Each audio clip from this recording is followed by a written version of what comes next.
অন্য এটা কথা সুধোঁ আপুনি ছেটেলাইটৰ কথা কৈছে যি সময়ত ছেটেলাইটৰ কথা কৈছে নিজৰ অসমত সেই সময়ত ভূপেন বৰাই ঠাট্টা মস্কৰা কৰিছে ক'ত মাটি আছে কি আছে ছেটেলাইট বনাবৰ কাৰণে মাটি নালাগে ছেটেলাইট তেওঁলোকে নাজানে কাৰণে কৈ আছে আৰু ইতিমধ্যে আমাৰ এই বিষয়টো বহুতখিনি আগবাঢ়ি গৈছে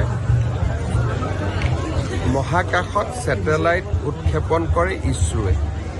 যদি এটা টিভি চেনেলে নিজৰ ছেটেলাইট হ'ব পাৰে আপোনালোকৰ গোটেই চেনেলবোৰ ছেটেলাইটত চলি থকা নাই জানো যদি news live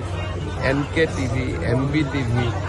Prag TV DY TV প্ৰতিদিন টাইমছৰ যদি নিজৰ ছেটেলাইট থাকিব পাৰে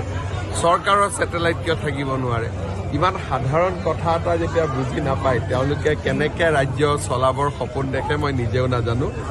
আজি ভাৰত চৰকাৰৰ অতি কমেও 300তকৈও বেছি ছেটেলাইট আছে তাৰ পৰা এটা ছেটেলাইট এটা মোদী ডাঙৰীয়াৰ পৰা মই ল'ব নোৱাৰোঁ নেকি ইমানখিনিতো মোৰ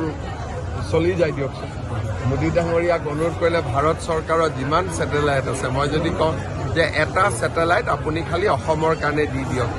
যাতে অসমত বিদেশী আহিলে আমি গম পাওঁ বান সমস্যা হ'লে গম পাওঁ আগত অনুৰোধ কৰা নাছিল অনুৰোধ কৰিব জানিলে দেউতাকে কেতিয়া দিব খুজিলেহে দিব গতিকে আজিকালি অসমে